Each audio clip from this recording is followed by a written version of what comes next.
Good morning, everyone. Happy Thanksgiving to you. Glad you're here. To all those that are joining us online, glad you're there too, checking us out. So I was 5 when my parents divorced, and so I spent the majority of my kind of adolescence, kind of school years, living with my mom, my 2 sisters. We'd see Dad. Dad moved back up north. We were in Calgary. He moved up north, Westlock. That was kind of where he'd grown up and was raised. His parents were there. So we'd see Dad. It wasn't ideal. We'd see him Easter break. We'd see him sometimes over the summer, sometimes over Christmas. Actually, always over Christmas and spring break. And then summertime, it was always kind of hit and miss. So he remarried, my mom remarried. And then when I was 18, my dad went through second divorce. And he was pretty broken up. And I remember just feeling like sick for him. I was in university. And I always kind of really wanted to get to know Dad. You only get to know a guy so much when you're kind of seeing him in kind of these little random spots here and there. Loved my dad. And when I saw him, it was wonderful. So I took the opportunity at the end of a university year to go and move up north. Dad said, "Why don't you come up?" He says, "You can work for me." He bought and sold cattle and livestock. He had a big auction mart up there. And I said, "Geez, I'm a city kid. I don't know what I would be doing. But sure, I'll come up." I was really excited. Wanted to get to know my dad. And so when I came up there, I had no agenda. I just thought, I just want to hang out with you, Dad.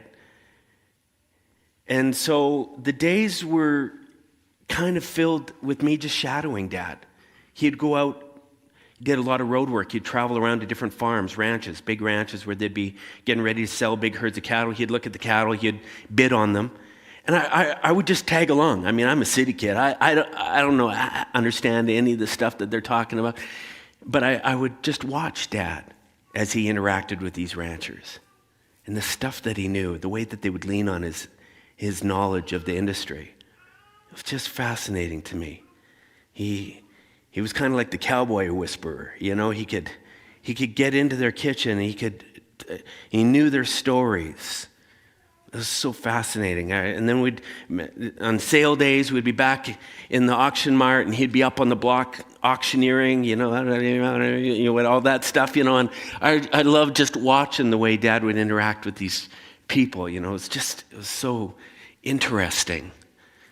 And then on the off days, we'd go golfing, and I'd watch Dad hit a bad shot and watch how he'd react. I was like, whoa. Easy, Dad. Wow. There were sides of him that I was seeing. There'd be times when we'd be in the mart and someone would come in really angry, one of his clients, and I'd watch how Dad would handle that, how he'd calm them, how he'd take responsibility for something that happened, and he'd just say, "Let's make this right." He'd pull out his checkbook. He says, "What's it going to take?" I'd be like, wow.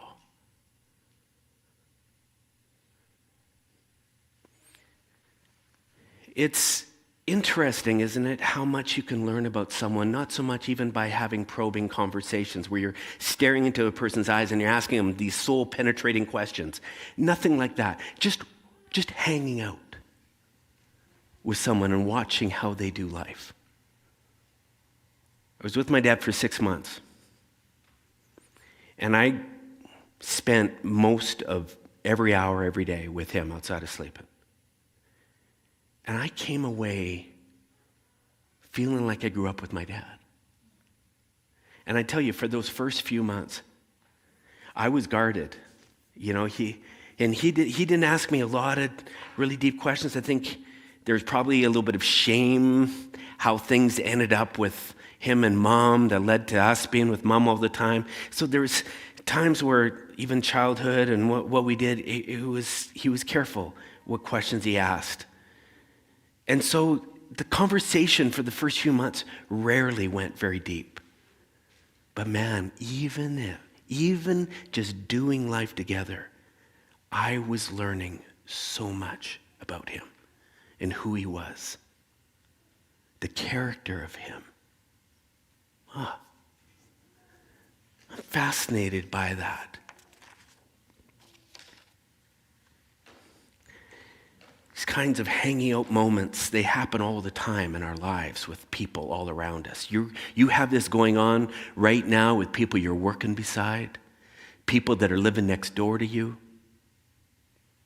You got extended family that you get together with every now and then, and you watch them interacting with their own kids or their siblings, parents.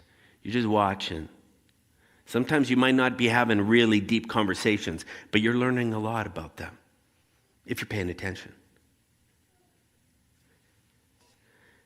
A couple weeks ago, we began this series called Looking into the Face of God. We're recognizing that often the divine, the sacred, the more than, as Gregory talked about earlier, can be found not so much in the supernatural events, but actually in the interactions with others. Where if you're looking carefully, it's like the divine can show up in these moments between you and another. You can experience powerful moments. You can see something beautiful in another person, and it's like they're reflections of the divine. Something sacred can be experienced. The challenge, though, is to recognize the divine in and around us, in the lives of these people that we do life with, to see it. That's the challenge, because we're not often seeing it. The sobering reality is less and less we're seeing the divine in our interactions. More and more people feeling distanced and lonely, invisible. They're feeling unseen. There's more and more people are saying, I don't feel like I'm known by anyone. There's people who will go weeks without feeling like the events of their lives even matter to people around them. Despite the technological advancements, despite the fact that it seems like everywhere you turn on your phone, people are recording different things that they're doing. But seeing into their lives and helping them feel known and seen, the technology doesn't seem to be working as well as we think it should. More and more people feeling invisible. The good news is that there are ways that we can do this. That we can get better at noticing and seeing and acknowledging and interacting where people feel like, holy crap, they see me. He, she sees me. What I'm doing matters to someone. We can do this better.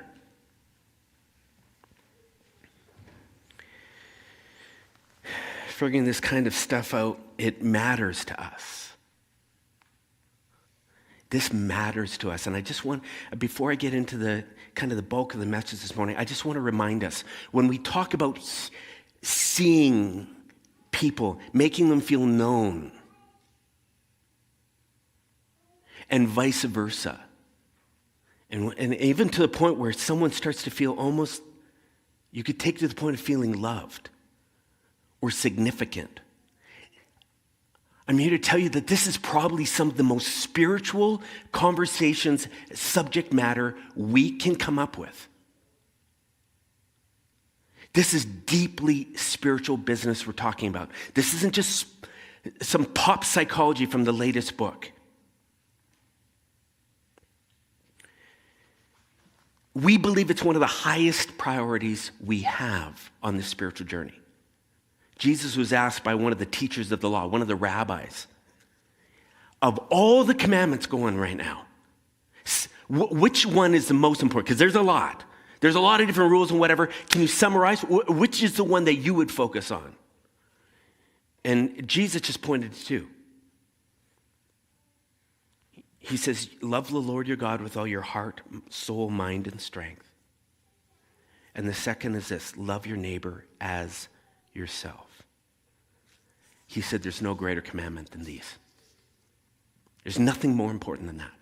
Figure that one out. Figure these two out. Now, love your God with all your heart, soul, mind, and strength. That's tricky. Even God has so much baggage these days. Right? Some people are going, I don't know about that. Or, okay, fine. Can you love your neighbor? How about we start there? Can you love your neighbor as yourself? Around here, we've been using this diagram. An I, they, we model. And I'm telling you, loving your neighbor as yourself is defined by this model. It's literally looking at who you are as your I, what you want, what you like, what you need. And just taking a time out from that for a second to look over and go, oh, there's someone over here in my world.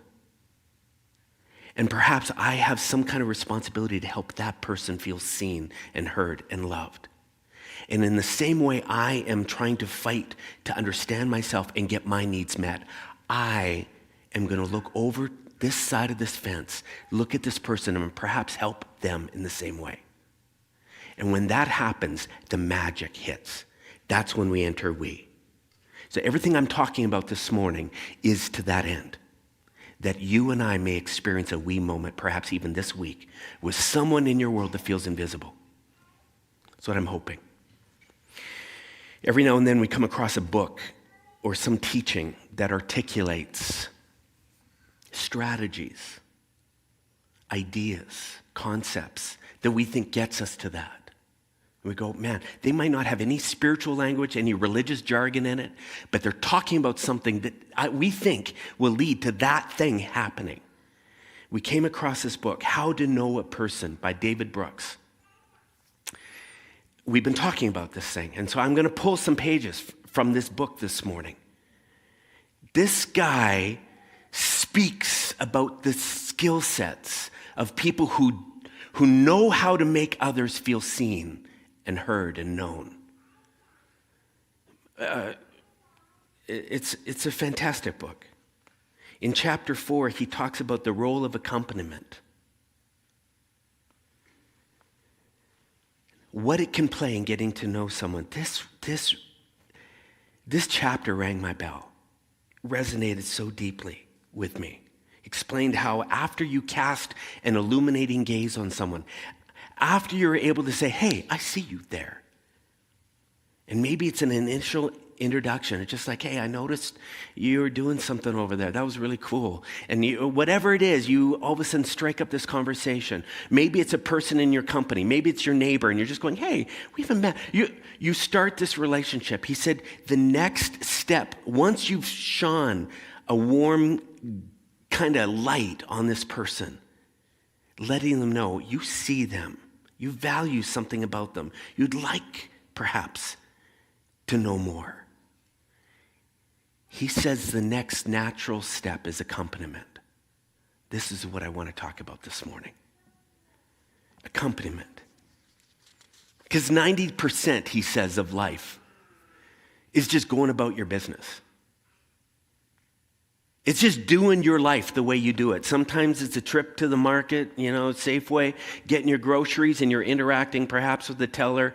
Maybe you run into someone, that's in the same aisle as you, and you're going, oh, you like those things?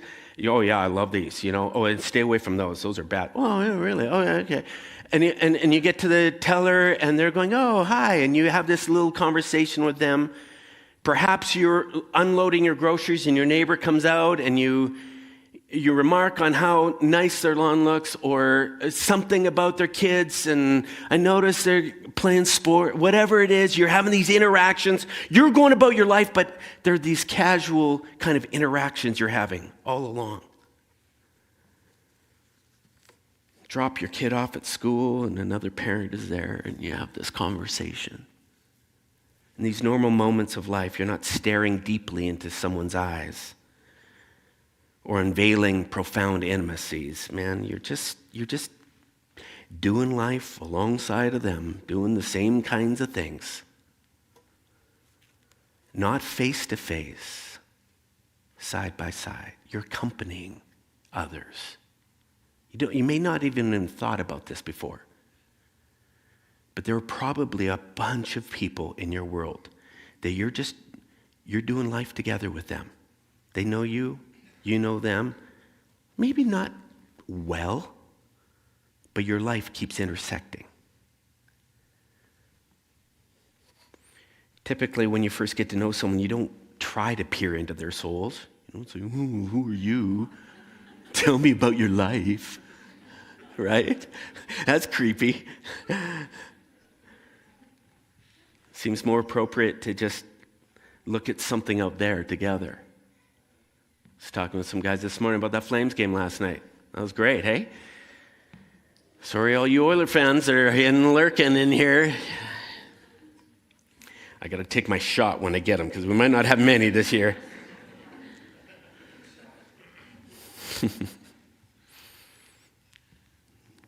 Start talking about the weather, Hurricane Milton, observing the world around you. Everyone's looking forward. It's non-threatening. Maybe you're doing stuff together with this other person. It's comfortable. You're not staring into them and they're not staring into you, and you got something to focus on out here. Some of you will volunteer in different ways. You might not know the people around you very well, but it's comfortable because you're all kind of focused on something there. I watched people who casually knew each other kind of come together in a back room of Cowboys Casino last year when we did our big fundraiser here at Friends Church. People who had only kind of met each other briefly. Some of them knew each other a little bit from former times they met here in the community, but they all kind of joined together in this back room counting money. And there you watch them over 3 or 4 hours, focused here, but chatting. A little small talk here and there, finding out little things about their lives. In the process, it's interesting what happens. You know, you're kind of studying each other. You know what I'm talking about. Kind of watching them. Just kind of figuring out their rhythms. That's what the unconscious mind does when we're around people. You're just kind of paying attention to subtle clues. Are they into talking more? Okay, I'll throw out a question. Well, they don't seem interested. All right. We can be quiet. You're getting a sense of each other's energy and temperament and manner. You're tuning to these people around you, their moods, acquiring kind of a subtle, tacit knowledge about them, and that forms kind of the foundation upon which perhaps a further or a deeper relationship might develop. In this outward-facing accompaniment, you're just becoming comfortable. And comfort, trust me, is no small thing. Having not lived with my dad for 13 years, and so much having changed in our lives in that time, the first couple months, man, it was just trying to figure out what kind of things we could talk about, what common ground we had. Sports, at that time, church and theology. There was a bunch of different things that seemed interesting to him, to me. I learned a lot about kind of agriculture, farm life. What kind of cattle are those, Dad? We could talk a lot about stuff out there. And we're just trying to find comfort. Accompaniment in this meaning is just a slow introduction to someone when you're in a state of relaxed awareness. Relaxed awareness. Attentive, sensitive. You're unhurried. You're not in a hurry. You're not trying to get somewhere real quick with a person when you're accompanying them. You're there to be of help, maybe, if needed. More than anything, you're just a faithful presence.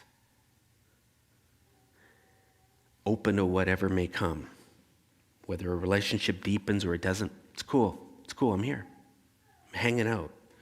Brooks, he speaks of a number of key elements of this thing called accompaniment that I think are worthy of paying attention to. He talks about the role of patience. Patience when you're getting to know someone. When you really want it, but you understand accompaniment, you're not in a hurry and you're willing to give it time. You know, there's a guy in our community, I found out a number of years ago that he was a golfer. And every now and then, you know, I always make note of who are the golfers in the community. It's like, oh, note to self, note to self. Anyways, one time I said, hey, would you ever be interested in getting out? You know, we're thinking about a bunch of us going out. Oh, yeah, that'd be great. We went out, and I'm telling you, in a very short amount of time, I began to realize, we had a lot in common. And we had such a good time. It was interesting. At the end of the round, I remember, I don't know if it was the first time we golfed together or the second or whatever, but he said, man, we got to do this more. It's like, maybe on a regular basis. And instantly my back went up. I was like, hey, ho, just a second. I was like, you got to understand something about me.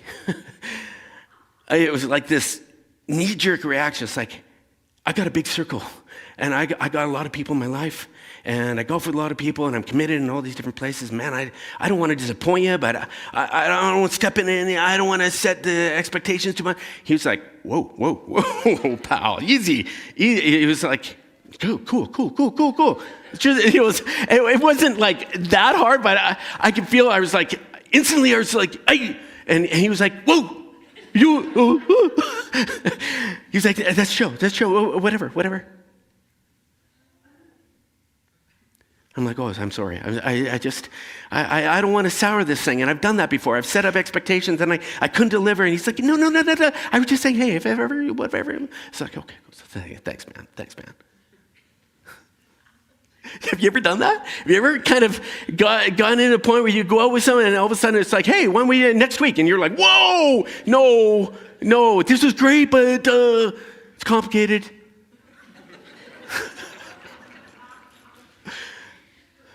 This guy was so spot on. He's like, whenever. I was like, thanks, man. And over time, it was like, I'd have a window. I'm like, hey. He's like, hey, you want to go? I'm like, let's go. It was such a gift. It was like there was times when I would just get plunged into a whole bunch of life. And it's like we wouldn't talk for a while. And then I'd feel bad and I'd reach out and he's like, hey, what's up? It's like picking up where we just left off. It was magic. It felt like he wasn't pushing, he wasn't offended. He was just saying, when you're ready, we'll see what we can do. Oh, patience.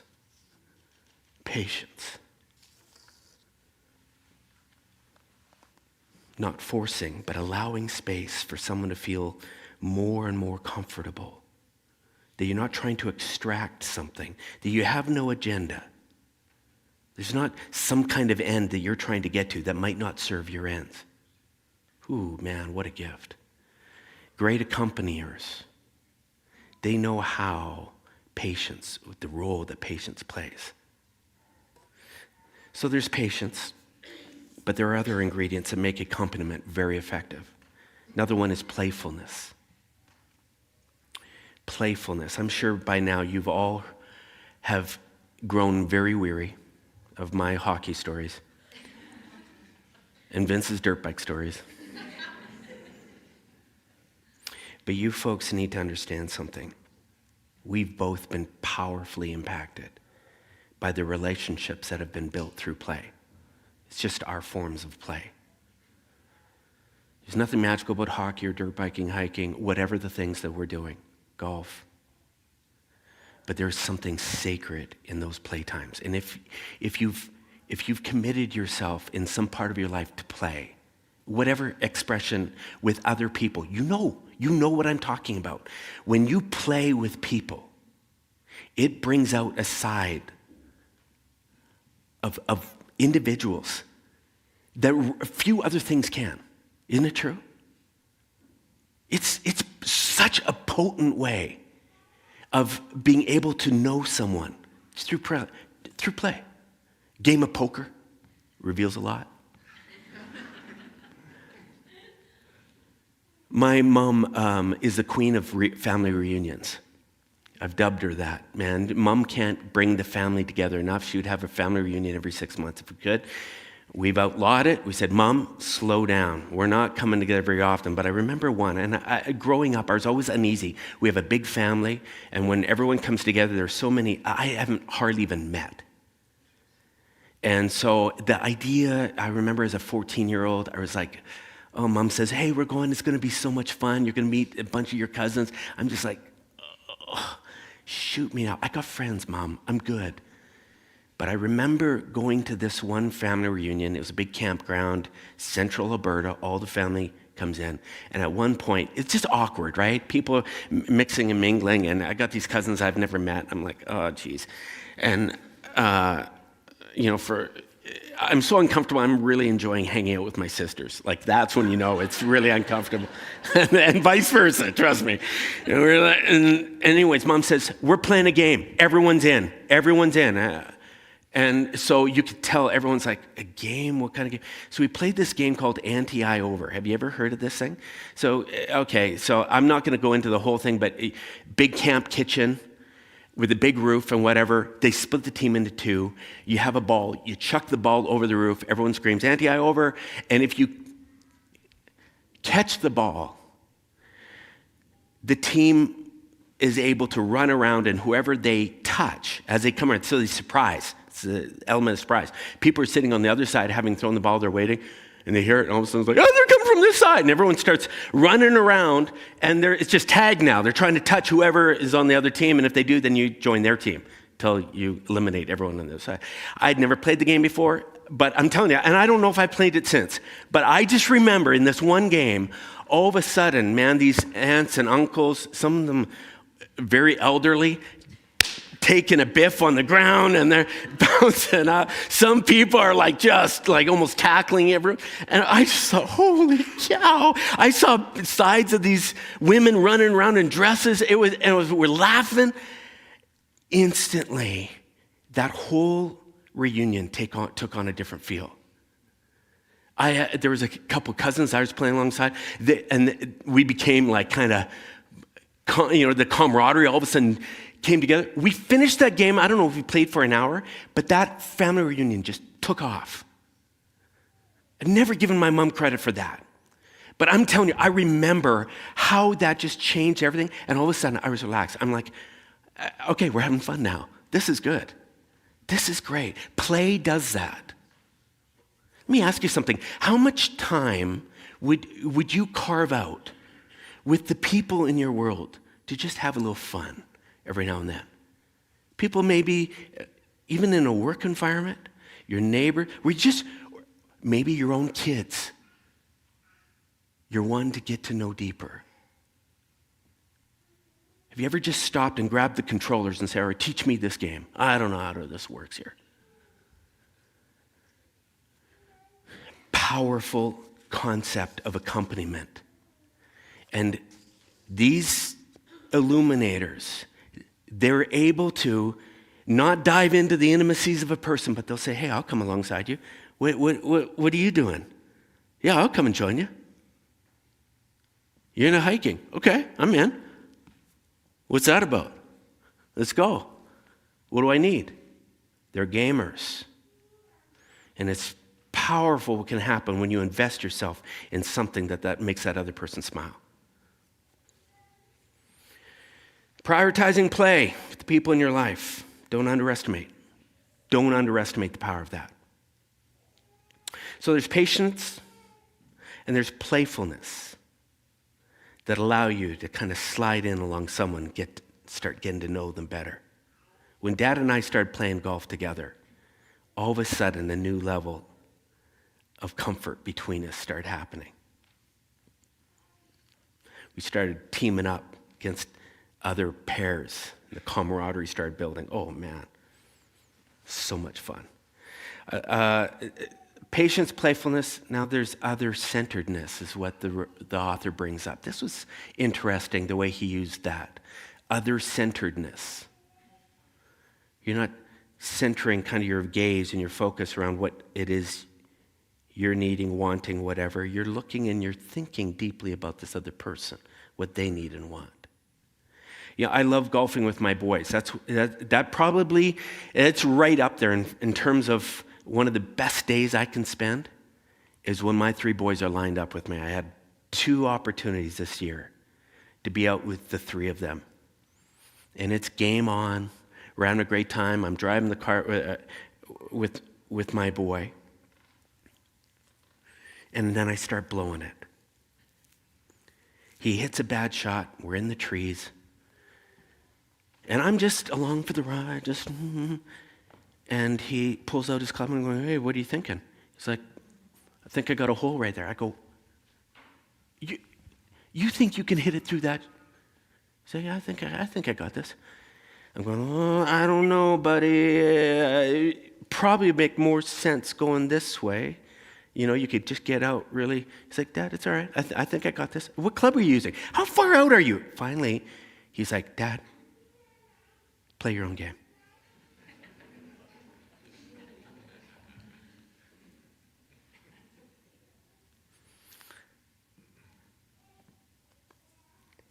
A number of times I've heard my boys talking amongst themselves.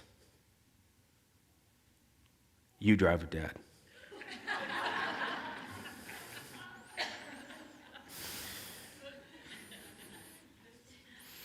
Other-centeredness says, I'm just along for the ride, man. I'm celebrating every decision you make. I'm cheering you on. What are you thinking? Go for it, pal. I can't wait to watch. You got this. How many struggle with backseat driving? This is the antithesis of other-centeredness. It's like, what are you, hey, huh? Brakes? It's like, chill.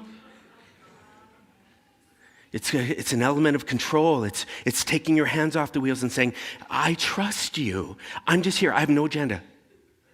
My dad would say, what do you want to do today? I don't care. Whatever you want to do. He's like, well, I was going to go down to the mart. Oh, great. Let's go. I didn't realize it at the time. But that is other-centeredness. It's just going, I'm with you. What do you want to do? It's a teacher that says, no, I'm not going to give you the answers. I think you got it in you. So I'm going to come alongside. Let's figure this out. And how can I support you? Well, come on, you got this. You got this. It's a manager at work. When a worker is coming up so freaked out about making a mistake, going, no, I trust you. Come on, you got this. And in the process of taking your hands off the wheel, you see their unique understanding, the way they're wired, all of a sudden coming out. It's you refusing to grab that remote control and saying, no, what do you want to watch tonight? You go ahead. I'm in, whatever. Well, I'm up for whatever. Oh, geez, that's tough. What kind of music you like listening to? I don't care. What do you want to listen to? You go. I'm in. Oh. Other-centeredness says, this isn't about what I'm needing. This is about you. And so I am here to let you define the next steps. And I'm in a ride-along. Let's go. I'll go wherever you're going. Let me ask you something. How easy is it for you to pry your hands off the wheel and let someone in your life that you're wanting to know better just drive? And how willing are you to let them lead? How willing are you to just follow along? Say, I'm there. What are we doing today? For some, this is very easy. For some of you, this is very hard. For all you typical control types, You type A's, you got plans. And you got plans for everyone in the room. This is an invitation for you to slow down. Zip. Say, this isn't about me. Patience, playfulness, other-centeredness. The last ingredient of effective accompaniment that I have time to talk about this morning is presence. Presence is about showing up, especially in the big moments of life. It's amazing how many of these moments appear. It might be a death in the family. It might be a diagnosis. It might be a layoff. Just some kind of dark chapter or incredibly positive chapter. Someone gets a promotion. Something goes right, incredibly right. And there is a moment, a window, where you have a moment as an accompaniment to be able to be present in that moment and say, I'm here. I see it. The author tells the story of Jillian Sawyer. Her father died of pancreatic cancer. But before he died, they had this potent conversation where he began lamenting the fact that he would never be able to walk her down the aisle. He talked about how sad he was that he would never see or know her children if she had kids. It marked her. It was one of those moments where they cried together. Not long after, she was a bridesmaid in the wedding of one of her close friends. And sure enough, there in the wedding was the father. Father-daughter dance. And she saw this and she just said, excuse me. She excused herself from the table. She went to the bathroom to have a cry. Overwhelmed. So she has her cry. And she comes out of the bathroom, and there are a number of people who were sitting around her table. She described that moment. She said, what I will remember forever is that no one said a word. I'm still amazed at the profoundness that can echo in silence. Each person, including some people I didn't even know that well, gave me a reaffirming hug, and then in turn returned to the table. No one lingered or awkwardly tried to validate my grief. They were just there for me. Just for a moment, and it was exactly what I needed. You know, this is an expression of presence, being close in those significant moments. And you've probably felt this at times when you're going through a moment. Maybe it's one of the happiest moments of your life, and you don't want to come out and tell everyone, but you're beaming. And then someone notices. It says, I heard. Come here. What are we partying? It's just like, or a dark moment. And someone just says, come here. And they don't say anything, and they just grab you and give you a hug. Ugh. You want to pull someone out of invisibility. You want someone to feel like, man, someone's watching, someone sees this thing that's going on in my world. Oh, presence.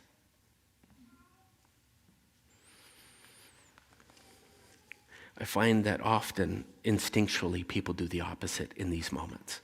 They back away. I hear people saying all the time, I don't want to say the wrong thing because I know they're really fragile right now. No, lean in. Just get close. You don't even have to say anything. Just let them know you're there. You can say, I see you and I know it's tough. I'm sorry.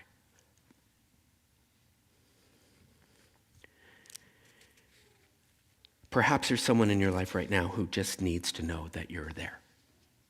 Think deeply about the people in your life right now and the chapters that are going on. I did this exercise just the other day. I just started Rolodexing through the people that I interacted with over this last week, and I spotted 4 people who right now are in one of those windows that probably just need to know I see you right now where you are. And it can be a text. It could be an email. It could be just a phone message you leave. This is easy to be done. You do not have to be a wordsmith. But the mark you can leave on someone's life by saying, I see you right there, and I know what's going on. Or I think I know. Patience, playfulness, other-centeredness, and presence. You got an assignment this week. Would you pick one of them that just naturally you're just not as easy with? Here's one assignment you could do. Say, man, I don't do that very well. I'm not a natural player. I don't play very easily. Sometimes it's just a matter of noticing play that's going on around you and joining in or being interested in it. Pick one that you struggle in and lean into it a bit. Perhaps right now there's someone in your life who just needs an accompaniment, who just needs you coming alongside a little closer than you've been. Which one of these tools do you want to use? Pick one and do it. Here's the beautiful thing about this. If you're strategic, you start employing some of these tools in the lives. And I'm telling you, some of us, our own kids, could be powerfully impacted by an accompanier. Someone who doesn't want to get into all their kitchen and ask them all, they don't want to talk about, just getting close and looking in that direction. Oh, what that can feel like. I don't know where you'll focus, but I think chances are you probably got 2 or 3 great opportunities lying right in front of you. May you this week be an illuminator that makes someone feel seen and known.